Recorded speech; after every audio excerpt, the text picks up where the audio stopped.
Estamos de volta com o Link News para falar sobre esse terceiro dia de ataques coordenados dos Estados Unidos e Israel ao Irã e também a resposta iraniana junto com a escalada no conflito no Oriente Médio.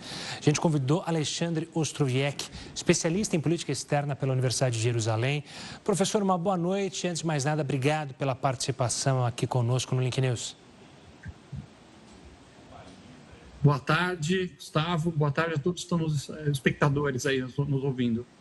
Professor, eu queria começar com um tema que ganhou relevância nessas últimas horas, que é justamente a frase de Donald Trump prevendo até 5 semanas ou mais de ações do governo americano, das forças militares americanas e de Israel no Irã.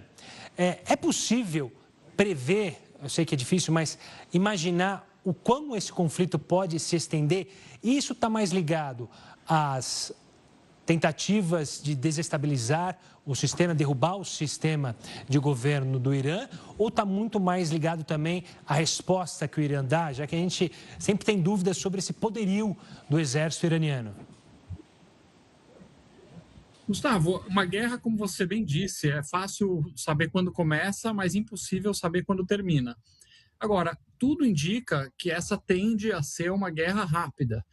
Vamos lembrar que a grande plataforma pela qual o Donald Trump foi eleito é o America First, é não se meter em longas guerras, eles chamam de entanglements. Entanglement da ideia de estar enrolado, estar enlameado, de estar afundado em conflitos externos intermináveis, como, por exemplo, aconteceu no Iraque, como aconteceu no Afeganistão, e o exemplo aí é marcante do Vietnã, na memória americana. Então, intervenções cirúrgicas rápidas, com começo, meio e fim, isso sim tem sido a marca do Donald Trump, isso sim está dentro do que ele prometeu para o povo americano, mas não longas guerras. Então, não é de se esperar uma invasão terrestre por parte nem dos Estados Unidos, nem de Israel. Acho que não existe nenhum apetite no playbook americano para isso. E sim, enfraquecer, aproveitar esse momento de oportunidade em que o povo iraniano está nas ruas se revoltando, é um regime muito odiado do Irã, e aproveitar para fazer ataques cirúrgicos em instalações, lideranças do regime, para ver se talvez consegue derrubar de vez o regime. Mas o governo americano sempre deixou claro que isso está na mão do povo iraniano. É praticamente impossível você trocar o regime de um país apenas através de ataques aéreos.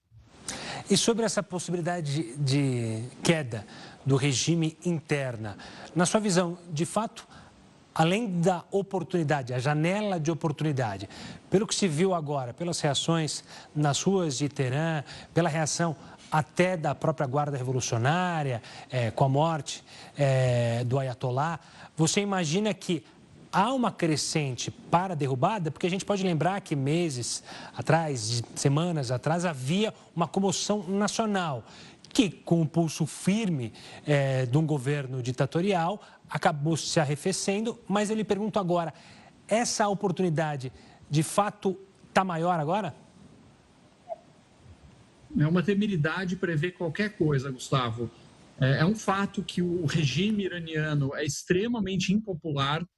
Existe uma série de análises, metadados, não tem uma pesquisa oficial de opinião limpa, pública, democrática, porque isso é proibido no Irã. Mas existem institutos que fizeram pesquisas por VPN, com pessoas que atravessaram o firewall deles para responder, e sempre bate o mesmo número de 70% a 85% de pessoas que querem que o regime acabe.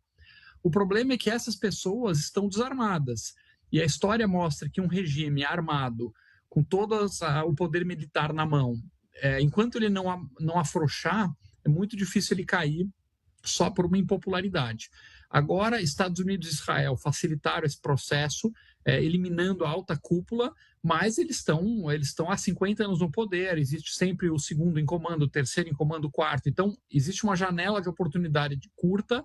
Você tem aí imagens aí que não estão tão confirmadas de membros da Guarda Revolucionária saindo do país, mas ainda não é suficiente para dizer que caiu o regime. Se essa guerra terminar rápido e deixar o regime onde está, rapidamente essas posições vão ser preenchidas por pessoas de baixo e aí a chance do regime acabar é menor.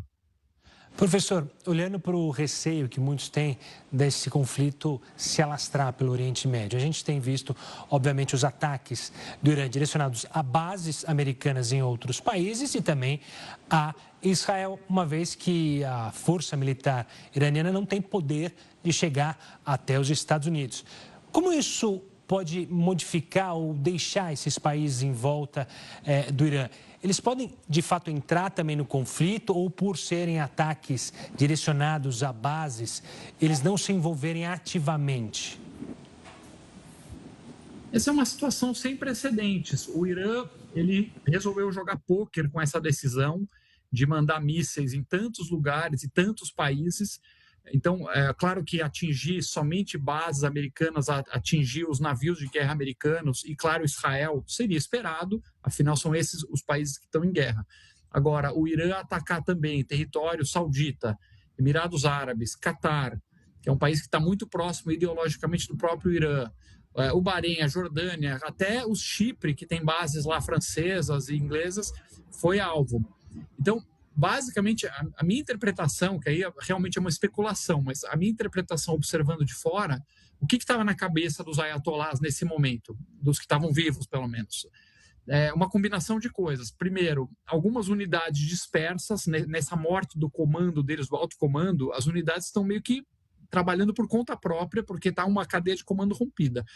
E, por outro lado, a parte que é planejada é tentar desesperadamente fazer tamanho estrago que comece uma gritaria para que Estados Unidos e Israel parem.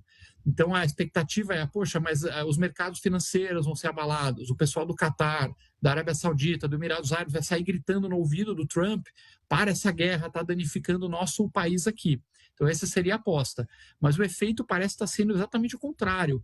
Esses países declararam claramente, inclusive o príncipe herdeiro da Arábia Saudita, o Mohammed bin Salman, declarou que condena o ataque do Irã, que apoia as ações americanas. Então você tem pela primeira vez em muito tempo, de um lado, Irã isolado, e do outro lado, Israel, Estados Unidos e os países árabes moderados juntos do outro lado, cooperando militarmente e com todo esse desenvolvimento diplomático. É uma coisa realmente sem precedentes. Hoje quem está do lado do Irã é só a esquerda radical, praticamente, fora os aliados tradicionais, Rússia e China. Professor, o senhor citou justamente bases francesas e a gente viu o governo francês se colocando à disposição para justamente participar ativamente do conflito. Em contrapartida, o Reino Unido diz que dará ali as suas bases para posições americanas poderem atacar esses mísseis que estão em direção a essas bases, mas não devem entrar no conflito, não quer entrar na guerra justamente por erros que cometeu no Iraque, assim o governo do Reino Unido fala. Como você acha que a Europa deve se mexer perante esse conflito ali muito próximo, quer queira ou quer não, está numa região próxima e já tem o conflito na Rússia? Difícil fazer paralelos históricos, mas nesse caso tem algumas lembranças aí que ecoam da Segunda Guerra Mundial, quando um regime radical, fanático, nazista vinha avançando e agredindo seus vizinhos e a Europa reagindo com bastante covardia. A gente vê essa posição do Reino Unido que me parece covarde e incoerente. Ora, dizer o seguinte, olha, eu participo aqui da defesa do território contra os mísseis, mas não de ataque.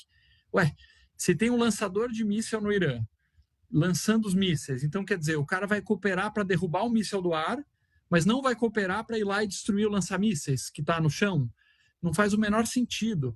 Então, por um lado, eles falam, puxa, o ditador Khamenei, ele era muito mau, ele realmente patrocinava o terrorismo, ele realmente foi responsável pela morte de milhares de americanos e planejando, inclusive, atentado contra o presidente Trump, atentados. A própria Inglaterra admitiu que o Irã estava por trás de 20 atentados planejados no território do Reino Unido.